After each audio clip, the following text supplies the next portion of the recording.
It was on an afternoon in late November, a Saturday afternoon. The stores were already keeping late shopping hours for the Thanksgiving and Christmas trade. Many of the smart department stores along Fifth Avenue had already donned their holiday trimmings. And as darkness fell on the city, the famous avenue became a wonderland of light. To make it perfect, there had been a light fall of snow beginning at noon. Not enough to make any real impression, but sufficient to add to the warm holiday atmosphere. The snow had ended, but here and there you could spot a small remaining bit of it to provide the proper atmosphere for the multitude of Salvation Army Santas who were already dotting the avenue from Saks and Rockefeller Center to Bergdorf Goodman. Enid had been heading for the Plaza Hotel and cocktails in the Palm Court. At this late afternoon hour, the marble-columned square in the middle of the great hotel's lobby was a pleasant sanctuary.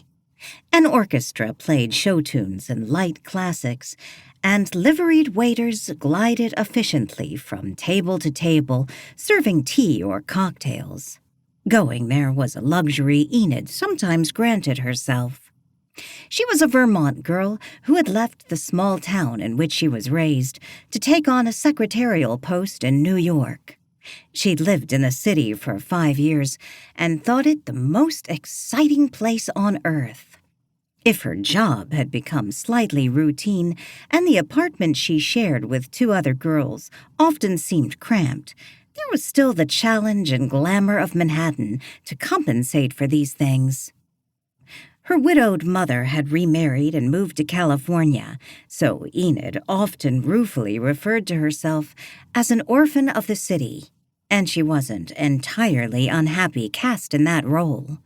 The afternoon's buying spree had left her with 2 heavy shopping bags filled with parcels of all sizes. She was pleasantly weary and ready for a period of relaxation. The Palm Court of the Plaza seemed the ideal spot for her mood.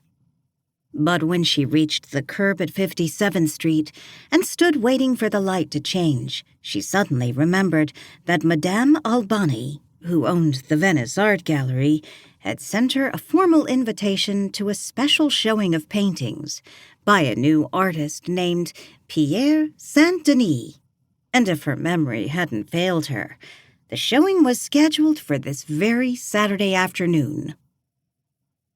Since the openings of such art shows featured cocktails and conversation, they usually ran on into the early evening. Madame Albani had a habit of opening individual shows on Saturday afternoons from 4:30 to 7. Since it was now only 5:30, Enid felt that she would be in plenty of time.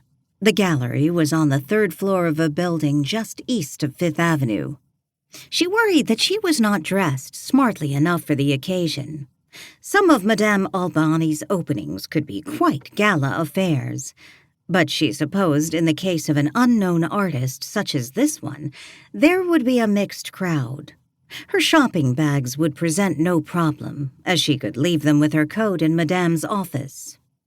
The lights changed, and the crowd surged forward, and for a pertinent moment she stood trying to decide whether she'd head on up to the plaza or turn and make her way to the art gallery on East 57th Street. In a sudden decision that was to change her life, she chose the gallery as her destination. She waited for the light to turn green again, and then hurried across town. As she mounted the last flight of steps to the gallery, she heard chattering voices.